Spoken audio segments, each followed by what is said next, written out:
এই যে একাধিক প্রকল্প, কন্যাশ্রী, যুবশ্রী, তারপরে আরো অনেক কিছু রয়েছে, এই ভাতা ওই ভাতা রয়েছে, মেয়েদের লেখাপড়া শেখার জন্য ক্রেডিট কার্ড, বা শুধু মেয়েদের নয় সকলেরই, যুবদের ক্রেডিট কার্ড, এই সমস্ত দেওয়া হচ্ছে, কিন্তু শিক্ষিত হয়ে তারা করবেটা কি? কারণ যদি শিল্প না আসে, যদি কর্মসংস্থান না হয়, আমি তো তাহলে টাকাটা নিলাম, নিয়ে পড়াশোনা করলাম, তারপরে ভাতা পাবো, চাকরি করব না, তাহলে আর চাকরি তো দরকারটাই নেই, তাহলে তো সেই ভাতা দিলেই হয়ে গেল।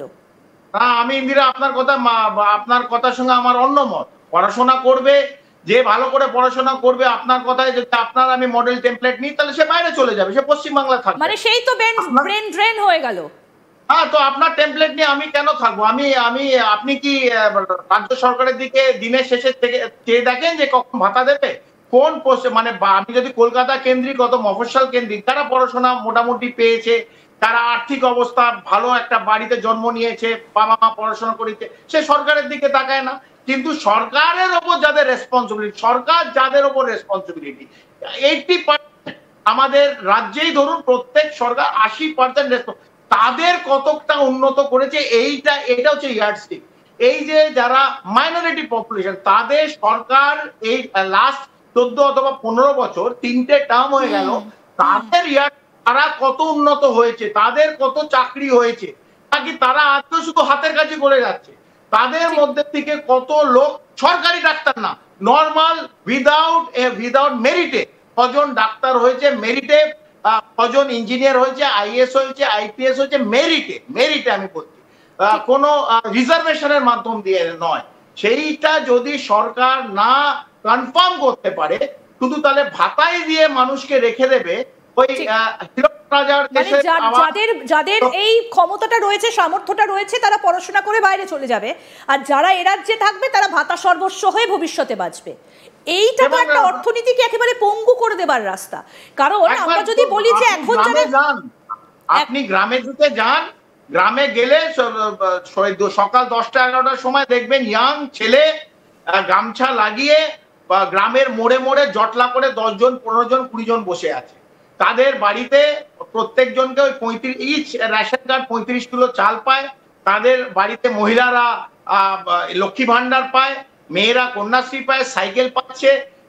এই মধ্যে ভাতার মধ্যে তাদের জীবনযাপন হয়ে যাচ্ছে, ভাতটা বাড়িতে চলে আসছে, কিছু ডাল আলু সেদ্ধ করে। তাদের এই যে প্যারামিটার, এই প্যারামিটার থেকে না যারা শ্রম দিতে পারে, এই পরিযায়ী শ্রমিক 22 লাখ বলছে, আমি 22 লাখ এই ফিগারটার সঙ্গে আমি একমত নয়, আরো বেশি হতে পারে, এর থেকে আরো অনেক অনেক বেশি হতে পারে। এবং তারা এই সাউথে চলে যাচ্ছে, দক্ষিণে চলে যাচ্ছে, তামিলনাড়ু চলে যাচ্ছে। এই যে এই এখন ধান কাটার সময় হবে, আপনি দেখবেন হরিয়ানা, পাঞ্জাব এবং ওয়েস্টার্ন ইউপি, এই মিরাট, বাগপাত, কমপ্লিট মুর্শিদাবাদ, মালদা, মিদনাপুরের লোক ভরে যাবে ওখানে।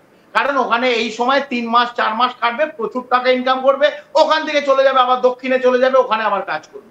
তো যারা শ্রম দিতে পারে তারা ভাতার জন্য ওয়েট করবে না ইন্দিরা, এই শ্রমশ্রী ভাতার জন্য করবে না 5,000 টাকার জন্য।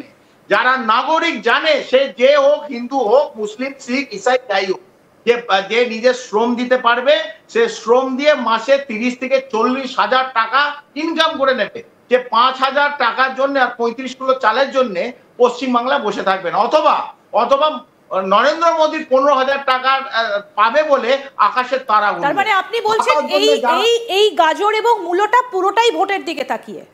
একদম পুরোটাই ভোটের। একদম।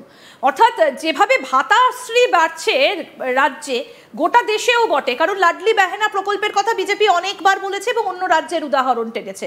তাহলে একটা বিষয় খুব স্পষ্ট, যে আগামী শিশু যে 60,000 টাকার ঋণের বোঝা নিয়ে জন্মাচ্ছে, তার ভবিষ্যৎটা কোথায় গিয়ে দাঁড়াচ্ছে, এটা কিন্তু একটা বড় প্রশ্ন চিহ্নের মুখে। আপনার কাছে শেষ প্রশ্ন, কর্নেল চৌধুরী, এই যে ভাতার পরিকল্পনা শুধু যে রাজ্য সরকার করছে তেমনটা তো নয়, বিরোধী পক্ষও করছে, এবং তারা এই কথাও শুনিয়ে রাখছে তারা যদি ক্ষমতায় আসে তাহলে তারা আরো বেশি করে ভাতা দেবে। কিন্তু এই ভাতার উৎসটা কোথায়? সেই তো ঋণ করতে হচ্ছে। ঋণ একদম পরিষ্কার, ভাতা মানে ঋণ নেবে, ঋণ থেকে ভাতা দেবে। আমি বললাম যে ক্যাপেক্স এক্সপেন্ডিচার, ইনফ্রাস্ট্রাকচার ডেভেলপমেন্ট, রাস্তা, হসপিটাল, সুন্দর হসপিটাল বানিয়ে দিয়েছে, কিন্তু ভেতরে লোক নেই, ইনফ্রাস্ট্রাকচার নেই, যে 4th class staff, 3rd class, মানে যারা পরিষ্কার করে ঠিক করে রাখে সেই স্টাফ নেই, সেই স্টাফ পরিষ্কার সব কন্ট্রাকচুয়ালি দিয়ে দিয়েছে, যাতে ইএসআই আর প্রভিডেন্ট ফান্ড না দিতে হয়, কমপ্লিট কন্ট্রাকচুয়াল এমপ্লয় দিয়ে দিতে, সেটা সিভিক পুলিশ হোক, হসপিটাল হোক, টিচার হোক, সবই কন্ট্রাকচুয়াল। তো কাউকে পার্মানেন্সি কিছু নেই, মানে গভর্নমেন্টটাই কোনো পার্মানেন্সিতে চলছে না, দীর্ঘ 10 বছর সমস্ত কিছু কন্ট্রাকচুয়ালে চলছে। পুরো সরকারটাই যদি কন্ট্রাকচুয়ালের উপর চলে তাহলে সরকারটা এগোতে পারবে না, তার ইনফ্রাস্ট্রাকচার ডেভেলপমেন্ট হবে না। আপনি দেখুন, আপনি কলকাতার বাইরে বেরিয়ে তার রাস্তা দেখুন, কলকাতার বাইরে গিয়ে তার হসপিটাল দেখুন, এই মফস্বলে যত হসপিটাল গুলো আছে দেখুন, এই হসপিটাল গুলো দেখতে হবে, এই স্কুলগুলোতে ঢুকতে হবে, মিড ডে মিল গুলো মাটিতে বসে খেতে হবে। আমি এই এতগুলো কথা বলছি, মানে পশ্চিমবাংলায় এই হচ্ছে অন্য রাজ্য প্রায় এক, কারণ ওরাও এই মমতা বন্দ্যোপাধ্যায় আমার মাননীয়ার যে স্কিম সেটা দেখে মধ্যপ্রদেশ হোক, হরিয়ানা হোক, মহারাষ্ট্র হোক, এই সবাই সবাই কন্যাশ্রীর মতন স্কিম করে ফেলেছে।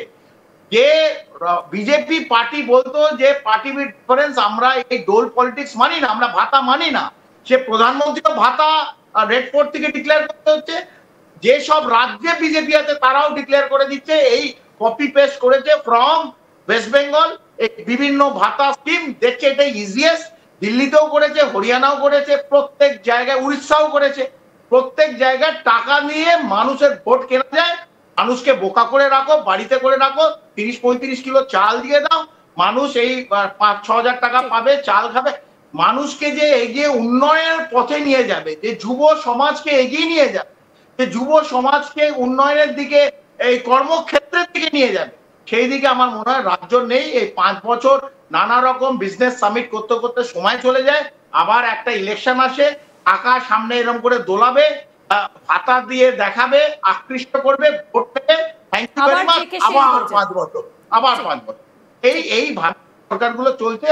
আলটিমেটলি আমাদের যারা সত্যি পশ্চিমবাংলা এবং ভারতের ভালো চাই, আমরা সব সময় we are talking for India, we are talking for my state West Bengal, আমরা ওয়েস্ট বেঙ্গলকে উন্নত দেখতে চাই, আমরা ভারতবর্ষকে শক্তিশালী দেখতে চাই। সেই জায়গায় আমাদের মনে হয় যে যারা আমাদের চালিত করছে, যারা আমাদের গভর্নেন্সের জন্য দায়ী, তারা কোথাও না কোথাও 5 বছর বসার জন্য এই ভাতাটা ইউজ করছে অ্যাজ এ ডোল পলিটিক্স, যাতে 5 বছর আরো কনফার্ম করে নেয় ওদের রিজার্ভেশন সিট একটা টেনে কনফার্ম করছে ডোল পলিটিক্সের দ্বারা। একদমই, এবং খুব অদ্ভুত এই চিত্রগুলো। অনেক ধন্যবাদ কর্নেল চৌধুরী, অনেক ধন্যবাদ আপনাকে। খুব সুন্দরভাবে আপনি পুরো বিষয়টা তুলে ধরলেন যে এই ভাতা সর্বস্ব রাজনীতি যত ভোট এগিয়ে আসবে তত যেন